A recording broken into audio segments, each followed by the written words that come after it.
बिस्मिल्लाहिर्रहमानिर्रहीम। अस्सलाम वालेकुम व्यूअर्स, वेलकम टू शाजीना का किचन। आज हम बनाने जा रहे हैं चटपटी सी चना चाट की रेसिपी। चना चाट तो आपने बहुत सारी खाई होंगी, लेकिन ये चना चाट बहुत ही चटपटी, खट्टी मीठी और चटखारेदार है। आप इसे जरूर ट्राई करें, ये आपको यकीनन बहुत पसंद आएगी। ये किचन में पड़ी चीजों से तैयार हो जाती है। अगर वीडियो अच्छी लगे तो लाइक शेयर करें और चैनल को सब्सक्राइब भी करें। तो चलिए व्यूअर्स, हम अपनी रेसिपी को स्टार्ट करते हैं।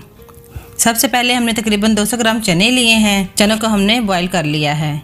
चनों को हमने एक बाउल में डाल देना है। इसके बाद हमने 2 मीडियम साइज के आलू लिए हैं और इनको बॉईल करके उनके छिलके उतार कर उनको काट लिया है, वो डाल देंगे। एक अदद बड़ी साइज का हमने टमाटर लिया है, उसको छोटा छोटा काट कर वो डाल देंगे। 2 अदद सब्ज मिर्च बारीक बारीक कटी हुई और थोड़ा सा धनिया डाल देंगे। इसके बाद हमने तकरीबन 4 खाने के चम्मच इमली का पल्प डाल देना है। अब हमने खट्टी मीठी चटनी के तकरीबन 3 से 4 खाने के चम्मच लिए हैं, वो डाल देंगे। इसके बाद हमने आधा खाने का चम्मच वाइट नमक, आधा खाने का चम्मच काला नमक, आधा खाने का चम्मच चाट मसाला और आधा खाने का चम्मच जीरा पाउडर डाल देना है और इन सब चीज़ों को अच्छी तरह से मिक्स कर देना है।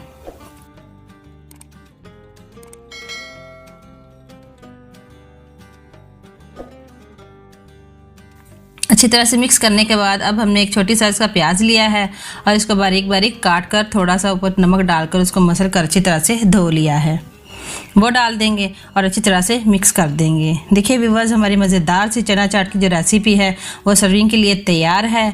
आप भी इसे ज़रूर ट्राई करें और कमेंट बॉक्स में लाजमी बताएं कि आपको हमारी ये रेसिपी कैसी लगी।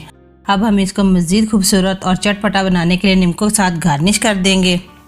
अगर आपको हमारी ये रेसिपी अच्छी लगे तो प्लीज़ हमारी वीडियो को लाइक करें, दोस्तों के साथ शेयर करें, हमारे चैनल को सब्सक्राइब भी करें और साथ में दिए गए घंटे के बटन को दबाकर ऑल पर सेट कर दें ताकि हमारे आने वाली हर नई वीडियो का नोटिफिकेशन सबसे पहले आप तक पहुंच सके।